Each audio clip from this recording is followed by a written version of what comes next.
Por segunda vez en muy poco tiempo, el presidente argentino formuló declaraciones agraviantes contra el presidente de Colombia y esto detonó una crisis diplomática entre ambos países.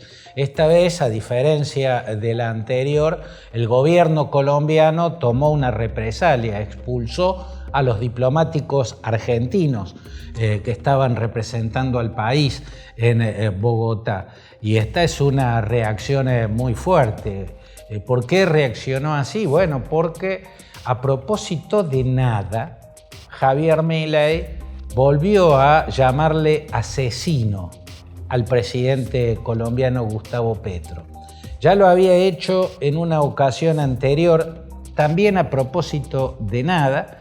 En esa ocasión lo entrevistaba la periodista de Univisión, Patricia Giannotti, y en un momento determinado le preguntó qué pensaba de Gustavo Petro y dijo Javier Milei que era un comunista asesino. En esta ocasión lo estaban entrevistando de otra cadena internacional, la CNN, y Andrés Oppenheimer, el periodista que lo entrevistaba, le preguntó qué pensaba de Gustavo Petro. Repitió la pregunta y creo que se lo van a preguntar todos los periodistas de otras partes del mundo que pasen por la Argentina, porque saben que Milei va a cometer un estropicio verbal que se va a convertir en estropicio diplomático. A los periodistas puede interesarle que una entrevista llegue a los titulares de los diarios en el mundo, y una forma de que llegue a los titulares de los diarios en el mundo es que alguna respuesta sea escandalosa o sea sísmica. Bueno, a Javier Milei ya saben qué preguntarle para que se produzca un estropicio, para que se genere un escándalo político. Le preguntan por los presidentes que son de otra vereda ideológica y las respuestas son tremebundas. En esta ocasión, a Andrés Oppenheimer, la respuesta de Milei es que Gustavo Petro es un asesino, terrorista y comunista. Asesino, terrorista y comunista. Semejante afirmación en cualquier situación sería un estropicio, pero que no se haya producido en el marco de un choque entre los dos países por cuestiones comerciales, por cuestiones económicas. O sea, no dijo eso de Petro porque el gobierno de Gustavo Petro había tomado ciertas medidas que resultaban perjudiciales para la economía argentina, para el comercio exterior o por lo que fuera. No había nada. No había ninguna acción previa del gobierno colombiano que justificase una opinión agraviante contra el presidente de Colombia, ni en esta ocasión ni en la ocasión anterior. Tampoco es que estaban, no sé, en un foro internacional y entraron en una discusión que fue subiendo de tono y bueno, se le salió la cadena en un momento determinado.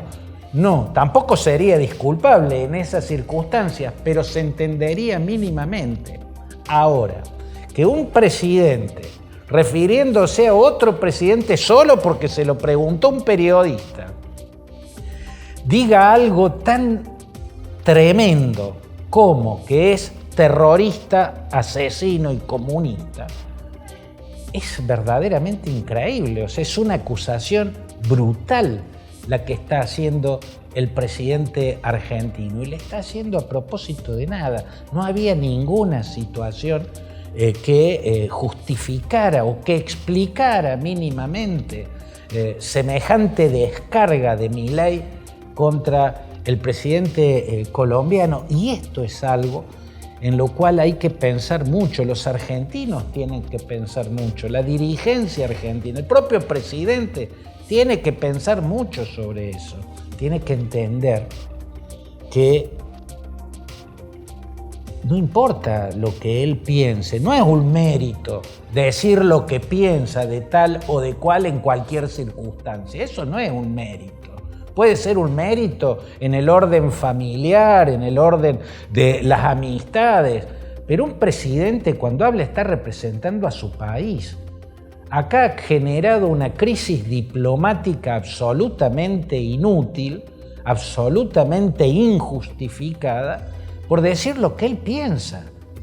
¿Y qué importa lo que él piensa? Él está representando a la Argentina, le ha generado un choque diplomático con Colombia, un país importantísimo de América Latina, una economía importantísima de América Latina, un país con el cual Argentina tiene vínculos comerciales importantes, vínculos económicos importantes.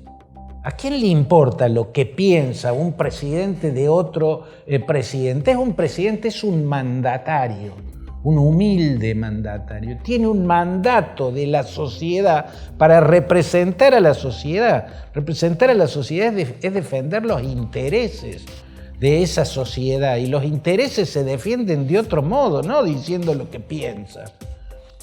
Los intereses se defienden por ejemplo, preservando las buenas relaciones, sobre todo con un país de la importancia de Colombia, con una economía del tamaño de la economía colombiana.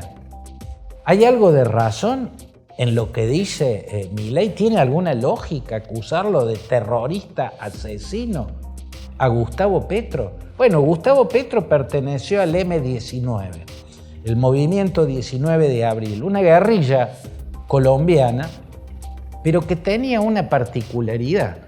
De las guerrillas de la segunda década del siglo XX, de las guerrillas latinoamericanas, creo que el M-19 ha sido la única que tenía un programa de corte socialdemócrata. No era marxista-leninista, no proponía la colectivización del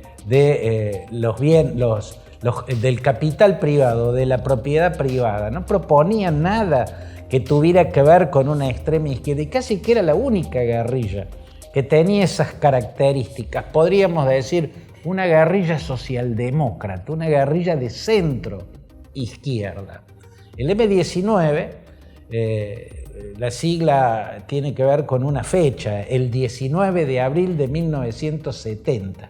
El nombre completo es Movimiento 19 de Abril y hace alusión al 19 de abril de 1970 porque ese año hubo elecciones presidenciales en Colombia y el resultado dejó una inmensa sensación de fraude. Una inmensa sensación de fraude. Ganó el conservador Misael Pastrana Borrero, derrotó al candidato de la posición de centro-izquierda, que era Gustavo Rojas Pinilla. Gustavo Rojas Pinilla era un general, era un militar, que en la década del 50, entre 1953 y 1957, presidió un gobierno de facto en Colombia, un gobierno militar, pero posteriormente se asimiló a la democracia y siempre se comportó como un demócrata, Gustavo Rojas Pinilla, y su régimen militar no fue ni criminal ni mucho menos, lo cual no borra la característica principal, fue un régimen militar. Todos sabemos la historia de Colombia, cómo se complicó a partir de 1948, cuando es asesinado por sicarios pagados también por los conservadores, Jorge Eliezer Gaitán, ese gran líder del Partido Liberal que estaba por ganar las elecciones presidenciales que se venían y fue asesinado. El Partido Liberal era el partido de la centro-izquierda, el Partido Conservador el partido de la centro-derecha y hasta la derecha dura. El Partido Liberal se quedaba en la centro-izquierda. A la izquierda del Partido Liberal estaban los movimientos trotskistas, el Partido Comunista, pero el Partido Liberal era de centro-izquierda. Bueno, la muerte de Jorge Eliezer Gaitán hace estallar el Bogotazo, como se llamó, esa rebelión popular en la capital de Colombia, y ahí van a aparecer en los años siguientes las guerrillas.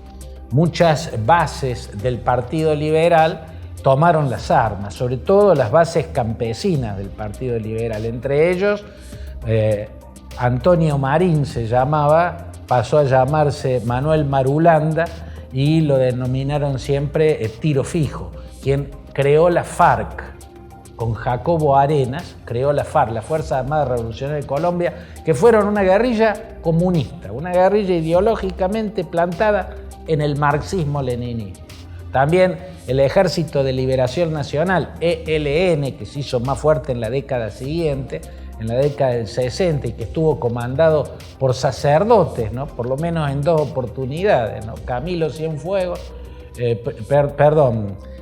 Torres, Camilo Cienfuegos es un guerrillero cubano que participó de la revolución cubana y después murió en una muerte rara, en la caída de un avión. Bueno, Camilo Torres era un sacerdote español que comandó al ELN. Luego de la muerte de Camilo Torres en una batalla, subió otro sacerdote, era un sacerdote español, Manuel Pérez se llamaba, así mal no recuerdo. La cuestión es que hubo muchísimas guerrillas, todas eran marxistas, leninistas, todas eran comunistas, menos el M-19, que surgió de la elección que dejó una sensación de fraude en 1970. Hubo sectores de la sociedad que estaban convencidos de que hubo fraude, de que Misael Pastrana Borrero le había robado la elección a Gustavo Rojas Pinilla, que había sido el verdadero ganador. Había una convicción de esto y muchos tomaron las armas, los del M-19, ¿no? Lo que reivindicaban era el ideario de Rojas Pinilla, ¿no? Un nacionalismo de izquierda, pero en modo alguno marxista-leninista. Bueno, fue una guerrilla que hizo algunos actos notables, más de carácter simbólico, como robar la espada de Bolívar. Hubo también actos muy tremendos, como la ocupación del Palacio de Justicia, que terminó en una masacre cuando entró el ejército con tanques a ese recinto y se provocó un incendio, incluso murieron todos los jueces supremos, los miembros de la Corte Suprema de Justicia de Colombia. Hubo muchos acontecimientos, algunos muy violentos, pero no fue por nada la guerrilla más violenta ni la más ideologizada. Y el rol de Gustavo Petro nunca estuvo muy claro, nunca fue uno de sus comandantes, nunca tuvo una gran responsabilidad, por lo tanto es imposible saber si fue terrorista o no. Del M-19 es muy importante decir que fue la primera guerrilla que hizo un proceso de paz.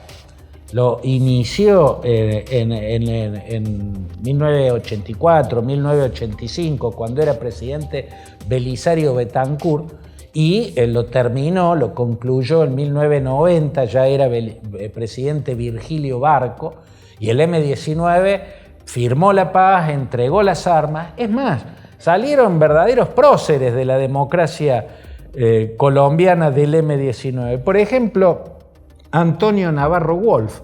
Antonio Navarro Wolf fue uno de los comandantes del M-19 y fue uno de los constituyentes, pero además fue un constituyente protagónico, ¿no? Por lo tanto, mucho le debe a él la constitución vigente hoy en Colombia, que es la Constitución de 1991. Antonio Navarro Wolf también fue ministro de Salud de un gobierno democrático, de un presidente de centro, César Gaviria. También fue gobernador del estado de Nariño, fue senador. Salieron demócratas del movimiento 19 de abril. Yo no sé si hay elementos para decirle terrorista a Petro por haber pertenecido a esa guerrilla, una guerrilla de un centro izquierda nacionalista, el del general Rojas Pinilla. Pero incluso si se justificara, Petro no es el dictador que encabeza un régimen militar, no es Nicolás Maduro. Una cosa es atacar o agraviar a Nicolás Maduro, que encabeza una dictadura calamitosa, al régimen cubano, al régimen del matrimonio Ortega, el de Daniel Ortega y Rosario Murillo en Nicaragua. Esos son regímenes espantosos, pero tratar a un presidente de una democracia, la democracia colombiana, que llegó a ese cargo con el voto de la sociedad, con el voto de los colombianos, que no ha hecho nada en contra del sistema democrático vigente, como a terrorista asesino, bueno, es realmente de una gravedad absolutamente injustificada. No está hablando de Kim Jong-un, el lunático líder norcoreano que se la pasa amenazando a sus vecinos con sus armas nucleares. No está hablando de Vladimir Putin, cuyos últimos asesinatos fueron el de Alexei Navalny, el de Yevgeny Prigozhin en el 2015, el de Boris Nemtsov. No está hablando de un presidente democrático que llegó al poder ganando una elección democrática en un país que tiene una democracia como es Colombia. Por eso me parece que la Argentina tiene que pensar mucho sobre ciertas actitudes de este presidente.